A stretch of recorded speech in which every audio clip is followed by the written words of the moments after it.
Langsung saja kita panggilkan orang yang luar biasa, Muhammad Nur Ihsan ya dari RE. RE itu Lamongan. Semangat lagi. Luar biasa. Teman-teman, saya di sini mungkin apa ya? Kepingin cerita dari background hidup saya dulu ya. Maaf. Jadi saya sebenarnya perantau teman-teman. Di sini ada yang perantau? Banyak ya pasti. Semua perantau. Betul ya. Itu maksudnya. Jadi saya sebenarnya bukan asli Lamongan teman-teman. Saya asli sebenarnya Demak. Jadi saya waktu di Saripan saya tahun 2004 itu bekerja di Komipar. Ada tahu yang Komipar ya? Ya itu antara lain. Tapi saya tidak dari detailernya. Jadi teman-teman kalau misalnya pernah ke dokter pernah nggak? Pernah. Lalu biasanya kalau antrian kan ada orang bawa tas biasanya antri. Nah itulah detailer. Jadi mungkin ada teman-teman detailer itu apa ya? Ya begitulah. Jadi saya 2004 itu bekerja di Komifar. Saya asli Demak, dari 10 bersaudara teman-teman. Jadi juga saya dari ya keluarga yang biasa.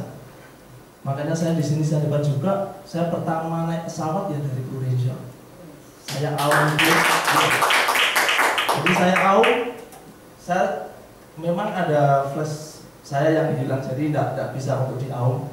Jadi sampai saya di pesawat saya foto saya itu saya luar biasa. Maksudnya itu pertama kali. Saya di Komipar berapa tahun saya tidak pernah naik pesawat kayak gitu.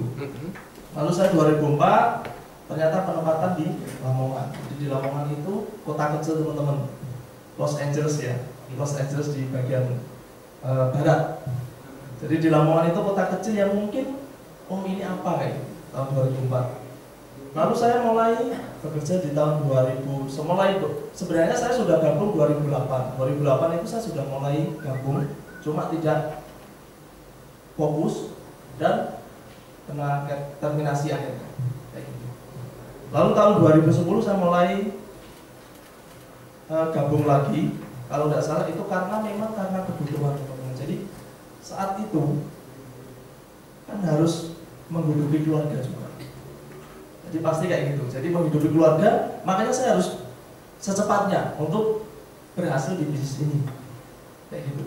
Karena kita tidak mungkin lama-lama untuk bisa sukses di sini. Jadi tahun 2010 saya gabung lagi di Potential. Tahun 2010 akhir kalau tidak salah bulan September itu saya mulai gabung lagi dan hasil yang kurang memuaskan.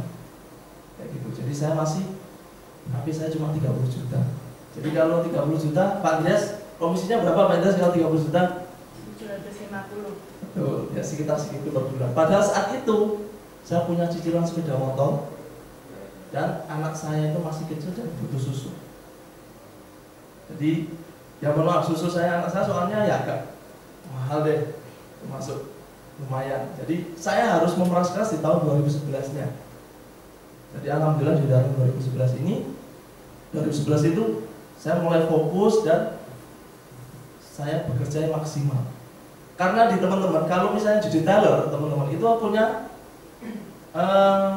schedule, time jadwal. Dan kalau misalnya teman-teman bisa diterapkan, itu bagus sebenarnya. Hari Sabtu, itu teman-teman harus punya jadwal untuk di minggu depannya. Senin, Selasa, Rabu, Kamis, Jumat. Itu tiap hari kalau di detailer itu harus ketemu 10 dokter. Itu dapat tanda tangan. Jadi kalau misalnya teman-teman mulai memfokuskan di situ sebenarnya bisa. Jadi harus mulai mengatur untuk jadwalnya. Misalnya Senin saya harus ketemu targetnya berapa? 3 orang ya. Oke 3 orang, 1, 2, 3. Itu kita jadwal. Dan Selasa juga sama, 1, 2, 3 sampai hari Sabtu. Misalnya saya Sabtu Minggu tidak mau diganggu, oke sampai hari Jumat. Dan hari Sabtu harus dievaluasi. Kira-kira saya ketemu ini gimana? Ketemu ini gimana? Dan untuk jadwal-jadwal di minggu berikutnya kayak gitu. Kalau teman-teman bisa melakukan dengan konsisten, kita sadar lah. Selama ini mohon acungan jari, Mas dan angkat tangan. Siapa yang konsisten tiap hari ketemu 3 orang deh? Ada? Kita jujur. Pasti tidak ada. Karena kenapa? Sebenarnya di bisnis ini itu bisnis konsisten, teman-teman. Kalau misalnya teman-teman bisa mengatur waktu dan konsisten melakukan itu, pasti luar biasa sih. Kita tidak perlu pinter sebenarnya, tidak perlu pinter. Konsisten dan komitmen teman-teman, itu aja. Jadi kalau misalnya tiap hari bisa konsisten ketemu 3 orang, tidak usah banyak, tidak usah 10 orang, 20 orang, enggak. 3 orang dan sesuai schedule itu, pasti luar biasa. Saya menerapkan itu di tahun 2011 itu. Alhamdulillah saya tahu juga di tahun 2012 dengan saya juga. Saya termasuk UM yang ya biasa saja sebenarnya teman-teman. Saya 2012 UM loh teman-teman. Di sini yang 2012 UM siapa? Pasti sudah jadi AM. Soalnya angkatan saya itu Pak siapa namanya? Zulbahroin. Itu teman PPM saya. Sekarang sudah AM.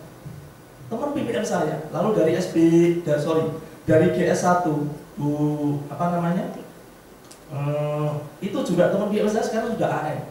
Harusnya kalau kita luar biasa harusnya bisa jadi AM. Jadi saya mulai menemukan pola, dalam artian gini.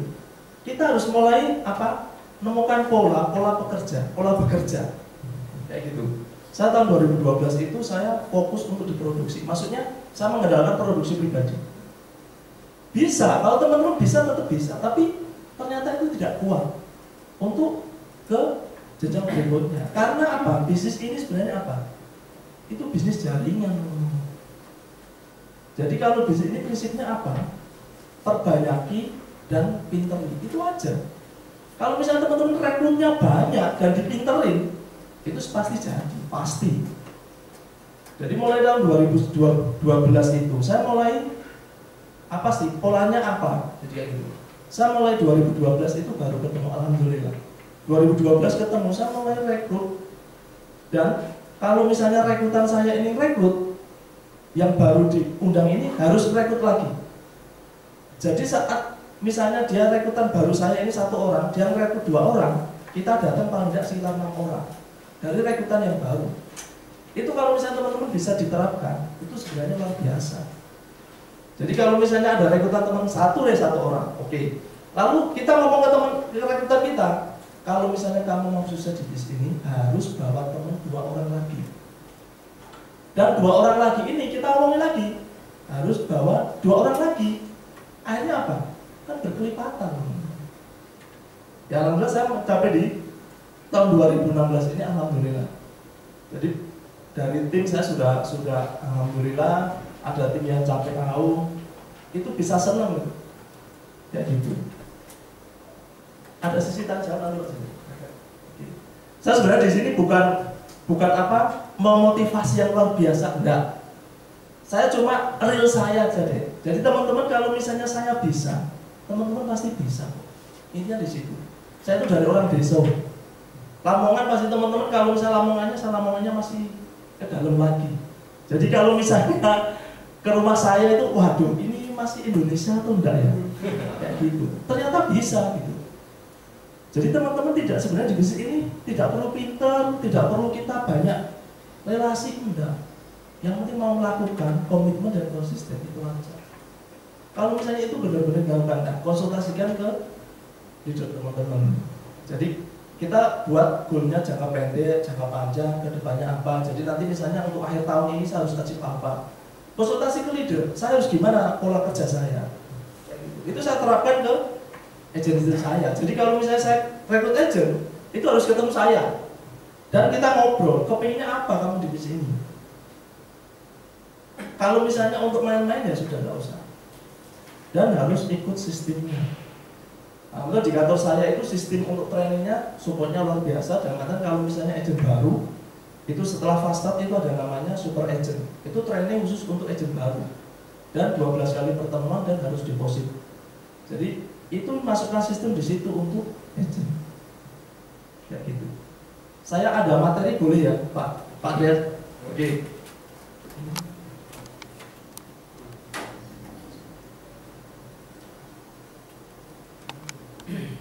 Saya mulai tahun 2015 itu saya fokus ke syariah, teman-teman.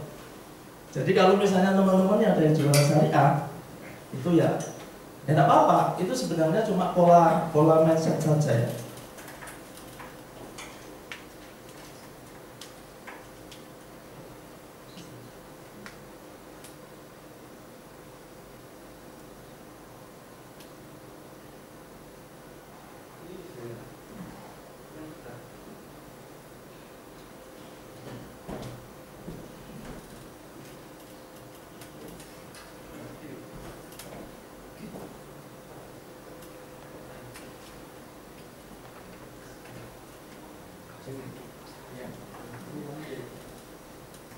Nah, why syariah?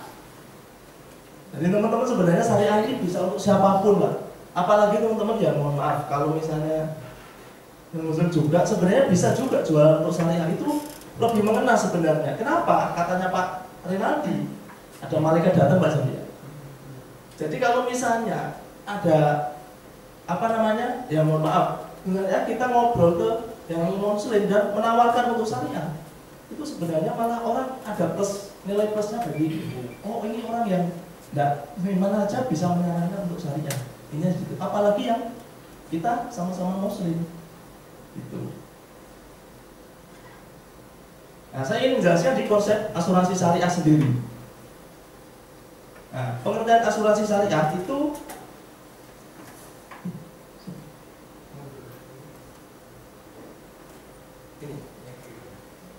konsep asuransi syariah itu menurut Muhammad Syakir Sula, ini bukan menurut saya ya.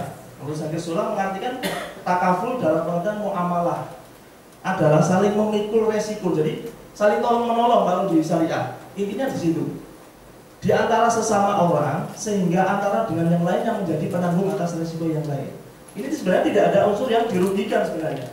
Jadi kalau misalnya ada sekumpulan kayak gini teman-teman, kalau misalnya di FTD itu ada namanya Sinoman kalau di tempat saya, tidak tahu kalau di sini ya. Itu kan kita mengumpulkan sedikit, misalnya ada risiko kan untuk dikasihkan ya terjadi resiko. Sama dengan ini prinsipnya. Tidak ada dirugikan kok dalam syariah sebenarnya. Kayak gitu. Yang ini menurut Dewan Syariah Nasional.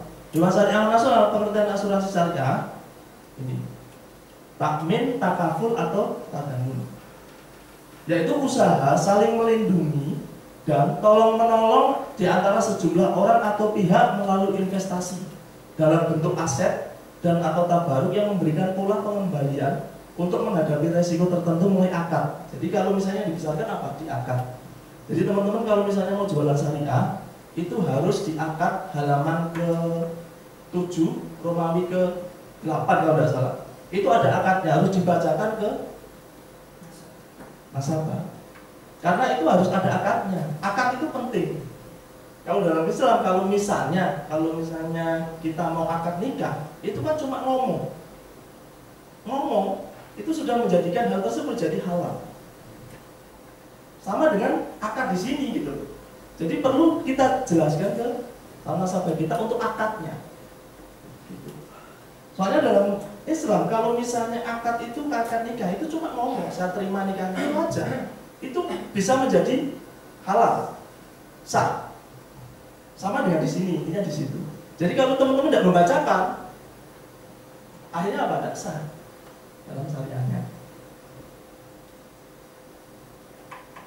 Yang berikutnya, ini 20 alasan mengapa teman-teman kalau misalnya ini bisa dibacakan ke orang yang nasabah teman-teman, ini pasti akan, oh benar ya. Dalam Al-Quran itu ada namanya kewajiban 1 tahun setelah meninggal. Di mana? Quran surat Al-Baqarah ayat 240. Itu ada. Gitu loh.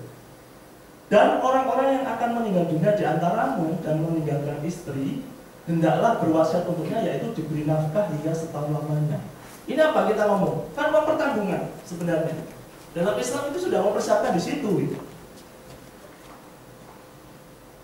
Jadi kalau misalnya teman-teman prospek ke calon nasabah yang muslim itu lebih enak sebenarnya, pasti lebih enak ngomongnya, karena dasarnya sudah ada gitu. Jadi dan di antaramu meninggalkan istri adalah berwasiat untuknya. Kenapa istri? Bukan meninggalkan suami. Dalam Islam karena mencari nafkah itu harus laki-laki. Di konsep asuransi juga sama kan? Harusnya kalau misalnya kita ngomong NMP ya Pak ya Pak.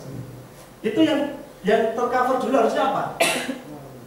Pencari nafkah utama suami. Mas tidak dengan yang ini, kan? Gitu loh. Ya. Dan kamu dalam meninggalkan istri, hendaklah bersuat untuknya, yaitu diberi nafkah hingga setahun lamanya. Bukan meninggalkan suami atau meninggalkan anak, enggak. Jadi harus yang tercover dulu itu harus suami. Makanya teman-teman kalau misalnya kita menawarkan sebenarnya kalau misalnya mau ikutin anaknya, kita harus bisa untuk meyakinkan yang ikut itu harus ayah dulu. Itu sebenarnya bisa membantu gitu. Karena kenapa? Kalau misalnya ada resiko anak, ayahnya masih bisa bekerja nggak? Masih kan? Tapi kalau misalnya ada resiko ayah, anaknya bisa bekerja. Itu satu. Nanti akhirnya apa? Berpengaruhnya pasti api teman-teman akan besar. Untuk anak mungkin 500, 750 cukup, tapi untuk ayah tidak cukup. Berapa? Di atas 750, 1 juta per bulan, 1.500.000. Itu yang akan diterima. Gitu. Akhirnya produksi teman-teman pasti akan besar. Kayak gitu. Jadi kita rubah konsep. Gamatan kalau misalnya ngikutin anaknya, oke, tidak apa-apa. Tapi lebih bagus ikutin ayahnya sama anaknya, atau ayahnya sama ibunya.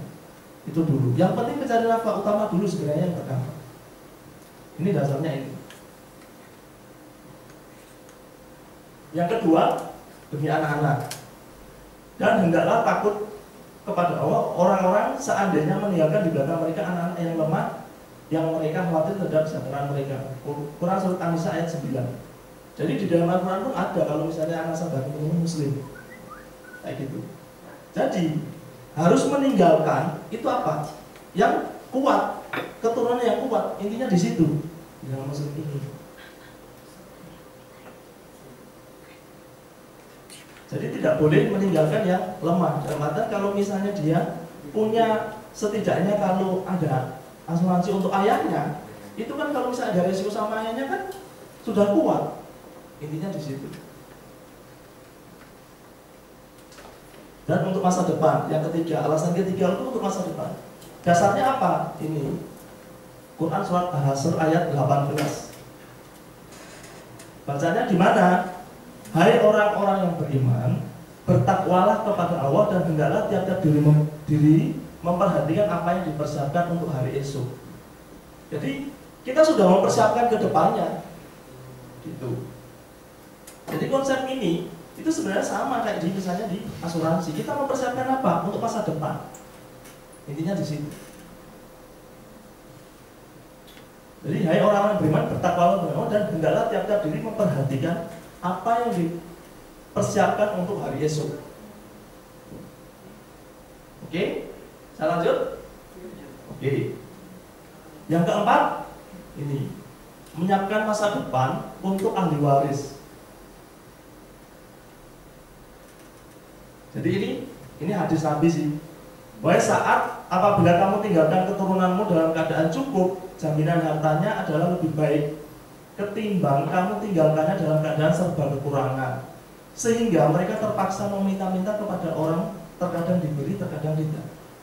Ini juga untuk ahli waris mempersiapkan, intinya di situ. Kembali apa? Kembali ke konsep asuransi kita sebenarnya. Jadi kita mempersiapkan untuk uang pertanggungan, untuk masa depan itu sudah ada. Kayak gitu. Saya lanjutkan. Ini. Jadi dialog Rasulullah dengan sahabat Sa'ad bin Abi Waqqas. Kalau tidak salah saat ini termasuk sahabat yang paling kaya kalau misalnya waktu di zaman ini. Nah, ini mungkin yang sering populer. Ini teman-teman pasti ya juga sering baca juga kan itu. Ini juga perlu disampaikan ke calon nasabah teman-teman. Muda sebelum tua, sehat sebelum sakit, kaya sebelum miskin, lapang sebelum sempit, hidup sebelum mati. Kalau misalnya muda, biaya asuransinya mana? Yang tua sama yang muda, mana yang mana? Dan kita harus mempersiapkan di saat muda kita. Dan sehat sebelum sakit. Kalau misalnya sudah sakit, diterima tidak sama Indonesia? Tidak kan? Cocok juga kan? Kaya sebelum miskin. Oke, kalau misalnya katanya Pak Joni jadi ada nasabah yang bisnisnya sekarang bagus, benar, kita mempersiapkan. Kalau misalnya pas turun, dia tidak akan bisa. Itu. Dan lapang sebelum sempit. Nah, kalau misalnya kebutuhannya banyak, nah, kan tetap tidak bisa untuk mempersiapkan untuk masa depannya dia. Dan hidup sebelum mati. Kalau misalnya sudah mati, yang dapat apa? Pak pertanggungan Pak ya. Jadi kita hidup itu harus mempersiapkan, intinya di situ. Hidup baru boleh ikut asuransi. Kalau misalnya ada mati baru nanti ada yang dikasihkan untuk ahli warisnya misalnya. Nah ini yang mungkin kayak misalnya persiapan dana haji itu nanti akan lebih detail lagi. Jadi persiapan dana haji pun sebenarnya bisa. Kalau misalnya yang sekarang yang muslim kan kalau misalnya haji kan masa tunggunya kurang lebih sekitar 20 tahun. Nah itu kita bisa mengcover di situ sebenarnya. Jadi bisa dia ambil ONH plus misalnya itu bisa untuk kita investasikan di Prudential Syariah. Dan dana umroh itu juga bisa dan bagi hasil. Bagi hasil apa? Karena di Prudential itu ada namanya teman-teman kalau misalnya diinvestasikan kan ada namanya Jakarta Islamic Index. Nah di situ kan tidak ada namanya, mohon maaf, perbankan, rokok kan tidak ada. Nah ini ada bagi hasilnya. Bebas dari goror, tidak pasangan tidak jelasan, bebas dari maisir, tidak ada perjudian atau judi tidak ada. Jadi kalau misalnya yang muslim yang taat itu pasti akan iya itu teman-teman. Dan tidak riba, lalu menghindari uang sukat atau rancu ya. Jadi itu dan mensucikan harta. Dan asuransi syariah menggunakan prinsip risk sharing, jadi bukan kalau yang beda sama yang profesional. Dan berbagi dengan orang lain, infak dan sedekah itu di situ.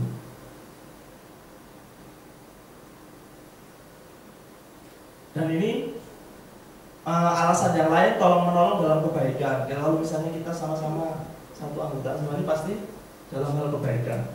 Berhemat untuk masa sulit. Pernah tahu kisahnya Nabi Yusuf ya? Kalau misalnya di dalam Al-Quran ada ya. Jadi kalau Nabi Yusuf itu akan datang itu masa 7 tahun yang akan luar biasa. Maksudnya ekonominya bagus, maksudnya bagus dan harus mempersiapkan untuk 7 tahun berikutnya yang keadaan sulit. Ini jadi sini.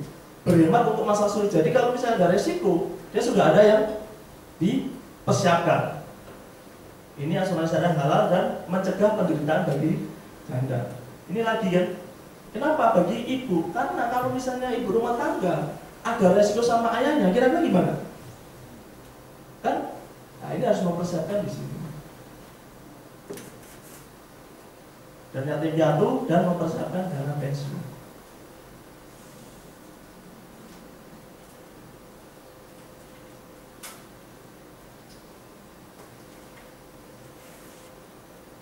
Ini prinsipnya sebenarnya. Mari kita tolong dalam kebaikan dengan terus dan ikhlas hidup dunia sekali. Ini materi saya tidak begitu banyak teman-teman, semoga bermanfaat. Jadi kalau misalnya ada yang pertanyaan tentang hal ini, tidak apa-apa, atau yang dari background saya juga tidak masalah. Coba Andreas, semangat pagi. Pagi.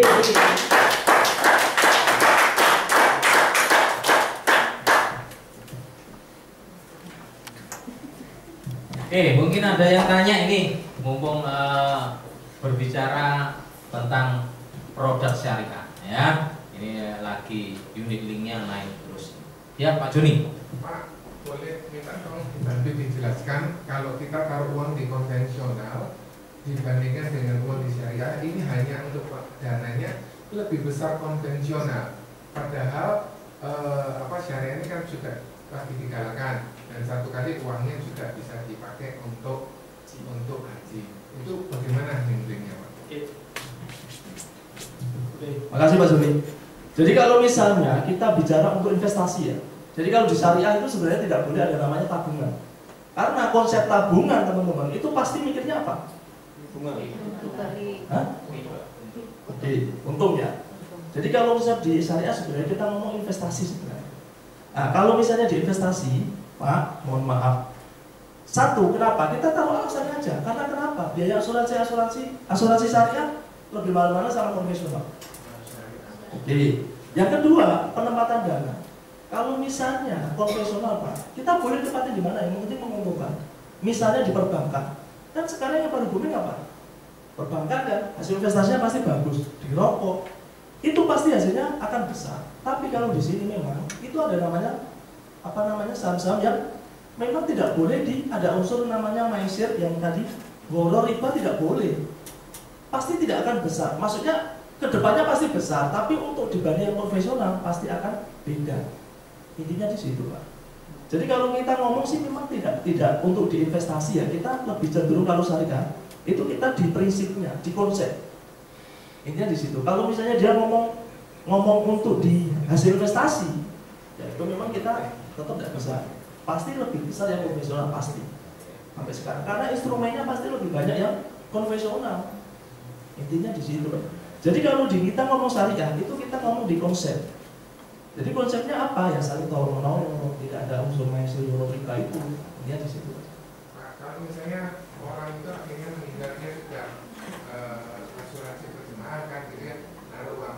Tiba-tiba ngomong itu ganti duit itu kok bisa oleh duit besar, gitu. Misalnya dia dapat OP 100 juta, 200 juta, itu kan bukan uang saya, itu bagaimana? Oke, saya setuju Pak. Sama dengan misalnya dengan gini.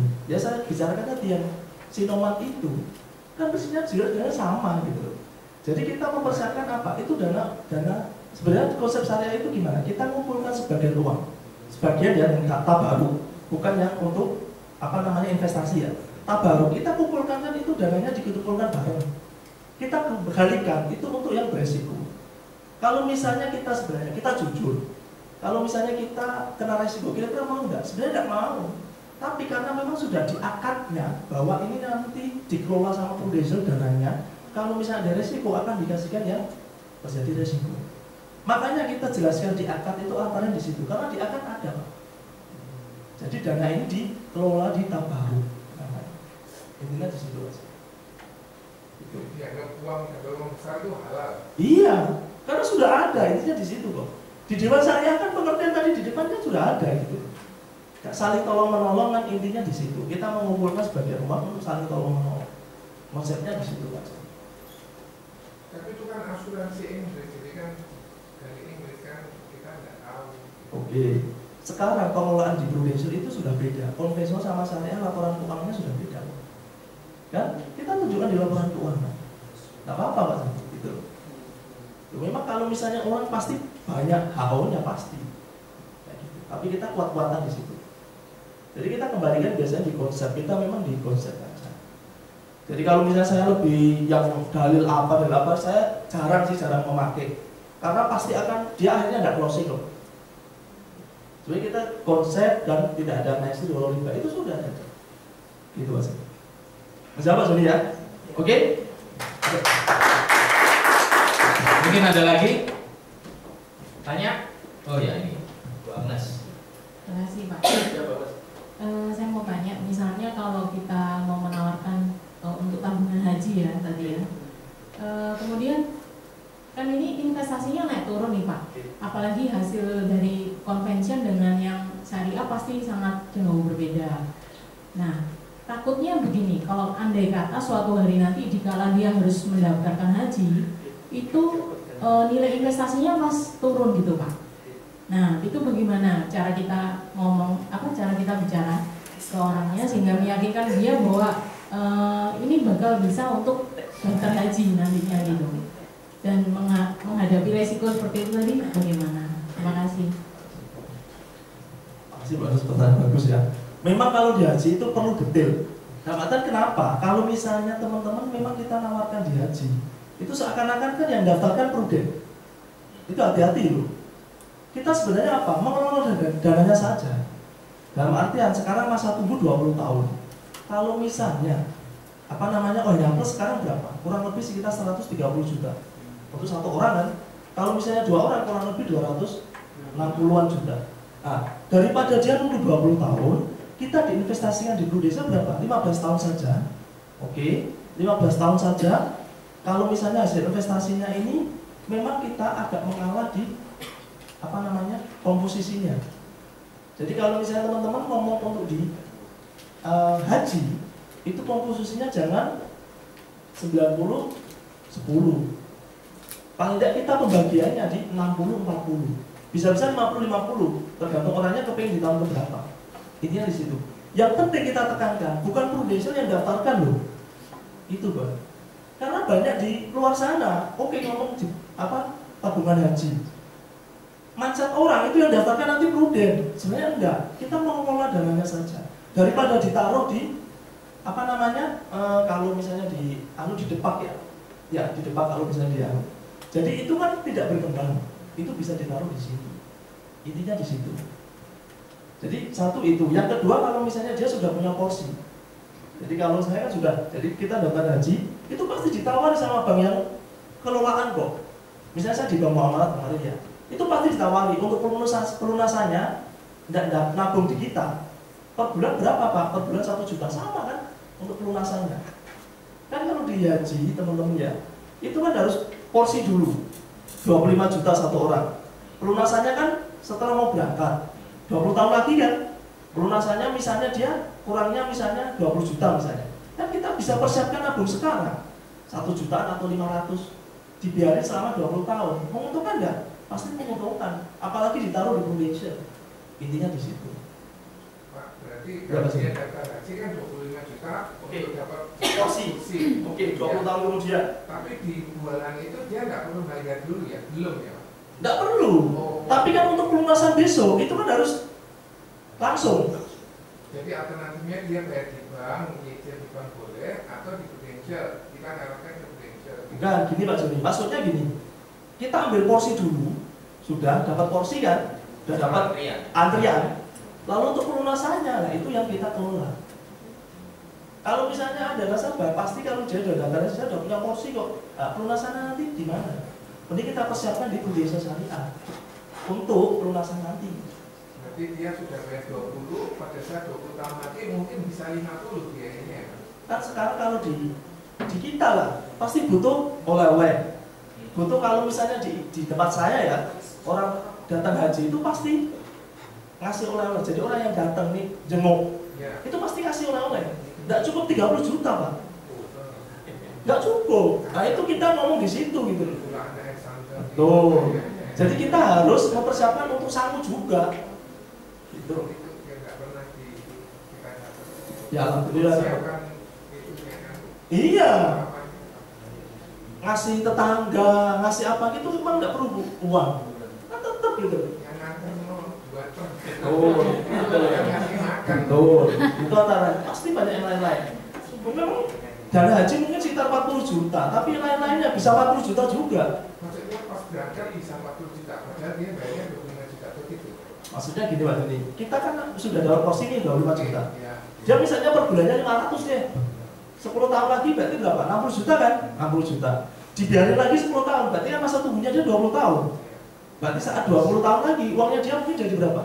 120 jutaan mungkin kalau diinvestasi 100 juta deh.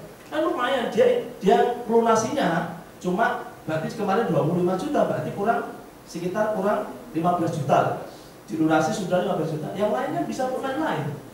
Yang jadi pertanyaan saya nih Pak, saya bayar porsi 25 juta. Pas berangkat itu apakah 25 juta atau masih lebih besar?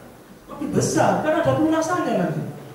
Karena ongkos naik haji sekarang kurang lebih sekitar 40 jutaan. Berarti misalnya pas berangkat 40, berarti kurang 15 saja. Oh, gitu. Jawab jadi ya. Oke. Ada lagi? Ini mumpung pakarnya ada di sini. Iya. Jadi untuk produk syariah ini jarang dijual ya. Anda kalau lihat sekarang ini di Google ya, lihat di Google cari ya 10 unit link yang paling moncer ya. Prudential punya fund equity syariah itu kalau tidak salah nomor 8 dari 10 itu nomor 8. Terus nomor 9-nya itu syariah juga di ya, tidak tahu. Nah, itu bagus sekali loh dari Januari sampai bulan September kemarin.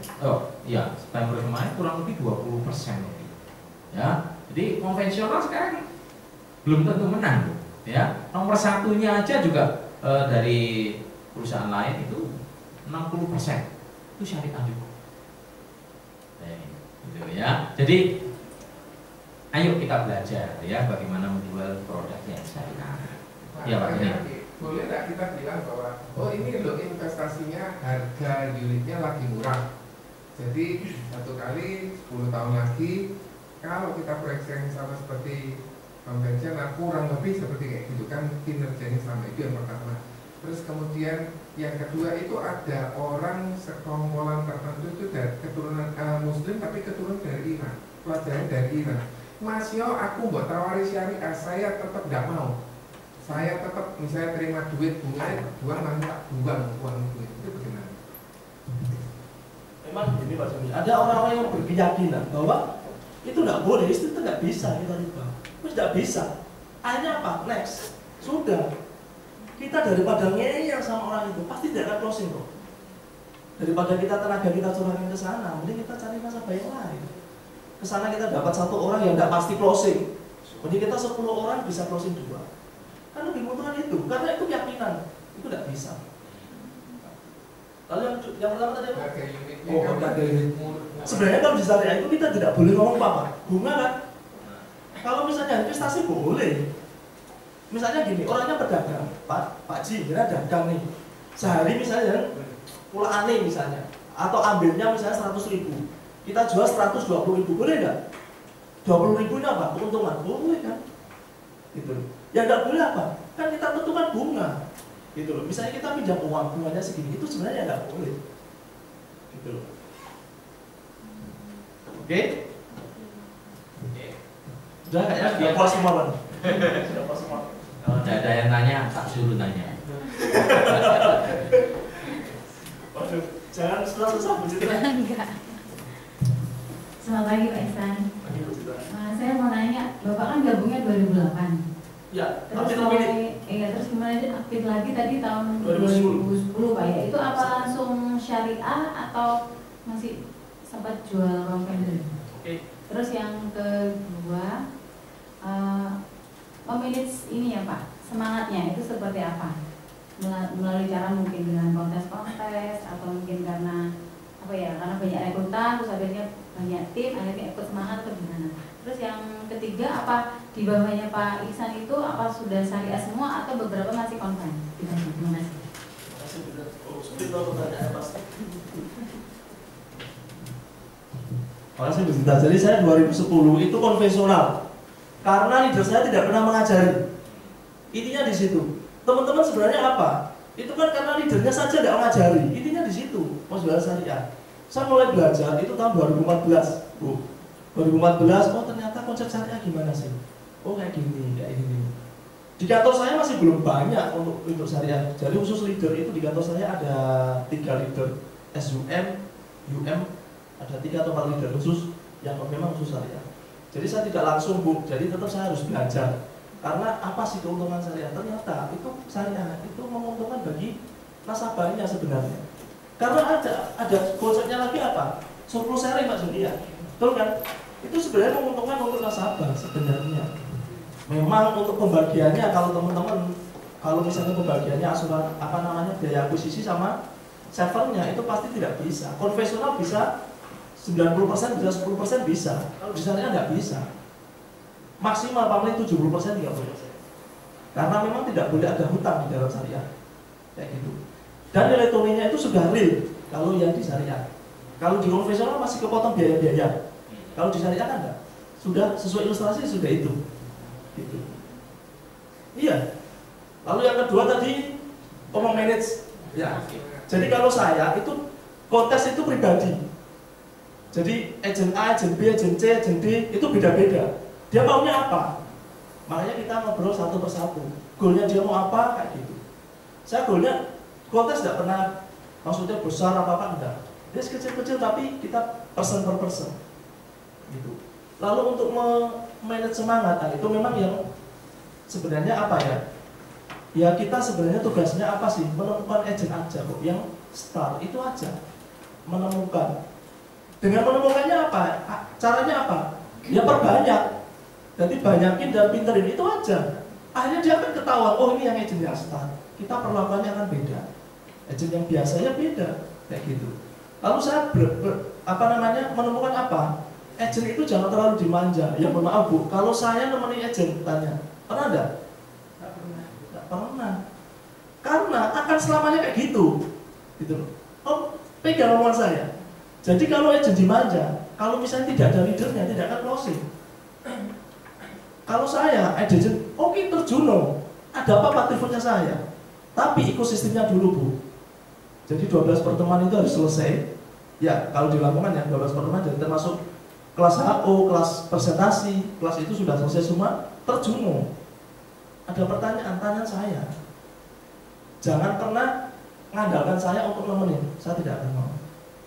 Karena itu pernah saya lakukan di tahun 2014, 2013. Ternyata ya izinnya juga TBC, Mutabir.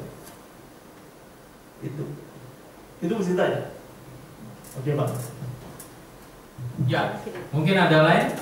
Bu Kopel mau tanya? Pak Santoso? Nggak ada.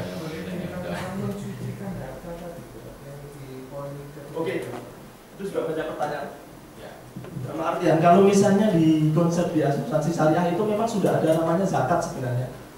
Itu sudah ada, kalau di laporan kan ada zakat. Nah itu sudah suci kalau misalnya apa namanya, dalam Islam itu sudah mensucikan termasuk zakat. Intinya di situ. Memang tidak semua harta kita, intinya di situ. Jadi yang diinvestasikan di sini itu sudah suci, intinya di situ. Itu maksud. Kalau misalnya semua harta kita kan nanti kalau di dalam Islam kan hitungnya zakat semua, zakat mal namanya. Jadi berapa hartanya, misalnya 1 miliar, dia 2,5% itu nanti disucikan untuk zakat.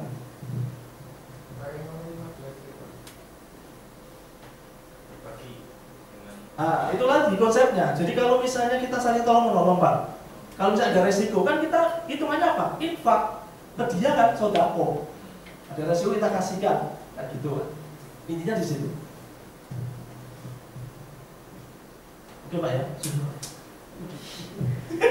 Baru pulang nih. Ya, ada lagi? Mumpung di sini ditahan. Ya, ini saya ada bukunya di bawah ya. Saya ada 30 alasan kenapa ada 30 alasan ya. Anda terus belajar ya. Ini kan banyak orang yang kurang berani ya untuk menjual yang syariah ya. Sedangkan pembeli produk syariah juga tidak terbatas orang muslim saja ya. Orang yang beragama lain pun bisa, karena lihat dari perkembangan investasi unit link syariah ini luar biasa sekarang ya. Bank swasta sekarang BCA syariah, Permata syariah, semua syariah ya. Karena itu memang istilahnya masih terbuka luas ya, terbuka luas, banyak orang yang pasarnya masih luas. Oke. Ada lagi? Investasi syariah sama ilustrasinya kira-kira berapa persen perbedaan? Untuk apa? Pengalamannya Pak. Jadi Ilustrasi. hasil di ilustrasi sekian, tetapi kenyataannya Saya kan mulai ada rasa saya sekitar 2013 ada sih yang syariah. 2013 ada. Itu sesuai kontrak ilustrasi? Ya. Kayak gitu. Di yang tinggi atau itu udah tinggi untuk Ada toh, tetap ada. Jadi tetap kalau misalnya tinggi rendah kita sampaikan. Namanya investasi kan ada. ya. Sama kan ya gitu. Juga sama. Kalau misalnya yang rata-rata ya sekitar rendah, sedang tinggi itu sudah hampir sama. Iya. saya dikonten dari beda jauh kalau kondisi sekarang. Iya. Di samping itu kalau di konven kan tetap nanti kalau misalnya diambil tidak segitu, Pak. Ada biaya-biayanya kan yang lain. Karena terutang kan. Kalau di ilustrasi syariah ya sesuai. Potong di Iya. depan ya. Ya, jadi gitu.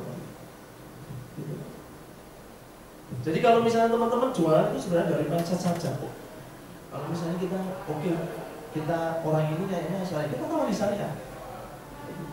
Memang kalau misalnya kita jelaskan yang lain dan yang mati segitu, nggak usah, kita konsepnya saja. Pak, kalau misalnya dapat konven, Pak saya tetap mau konven 10 juta, Bapak tolak? Yo, gimana lah bisa tolak? Iya. Ditolak? Iya.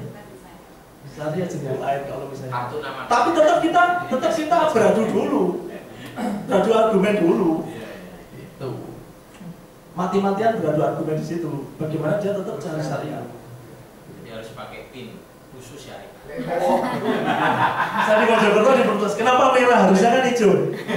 Itu cuma simbolis saja.